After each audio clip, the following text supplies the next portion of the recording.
आणि आपला मार्ग कसा आहे, आज तुम्हाला मार्ग देणार होतो आम्ही, तोही अर्धवट राहिला, आणखी लिहायचा अर्धा लिहायचा झाला आहे.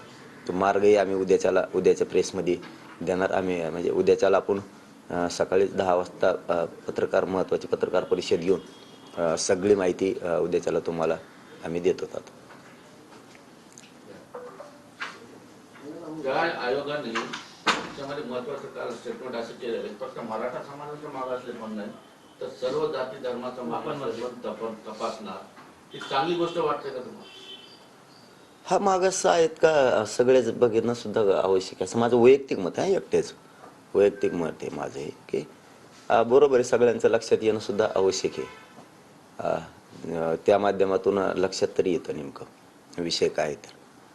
पण आता सरकारनं काय ठरवलं ते सरकारच्या हातात आहे. तुम्ही मी किंवा एखादा समाज किंवा सगळे समाज किंवा जनता असं सगळ्यांनी म्हणून नाही चालणार. सरकारच्या जे डोक्यात आहे ते सरकार करतंय, कारण सरकारच्या मनात जे आणि जनतेच्या मनात एक, जनतेच्या मनाप्रमाणे होत नाही.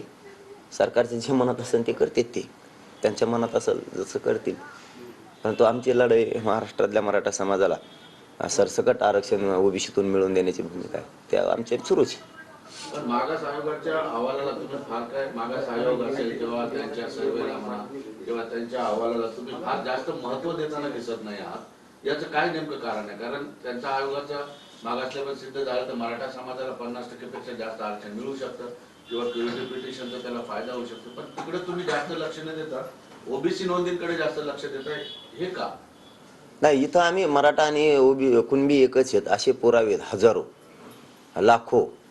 मग हे असताना जर मराठा आणि कुणबी एक हे सिद्ध झालंय तर कशाला विनाकारण आम्हाला तिकडं त्या फुपाट्यात ढकलताय, परत आगीतून निघायचं आणि फुपाट्यात पडायचं, असं कशाला आम्हाला तिकडे ढकलताय? आम्ही इथं असून आम्हाला विनाकारण तुम्ही का इकडे तिकडे हिंडायला लावतात, असं आमचं म्हणणं आहे.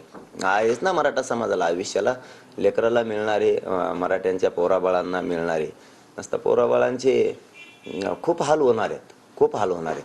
त्यामुळे असं वाटतं जिथं आहे तिथं द्यावं. आणि दुसरं असं की असं वाटतं पुन्हा की ते टिकणार आहे का, ते नाकारलंच नाही आम्ही कधीच. आमचं तेच म्हणणं आहे पुन्हा पुन्हा.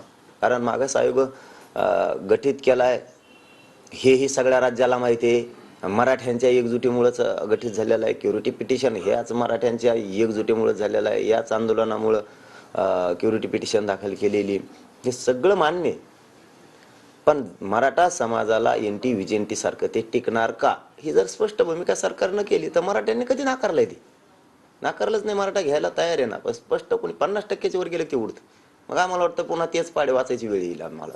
म्हणून आमची भूमिका महाराष्ट्रातल्या सरसकट मराठ्यांना ओबीसी मधूनच आरक्षण पाहिजे.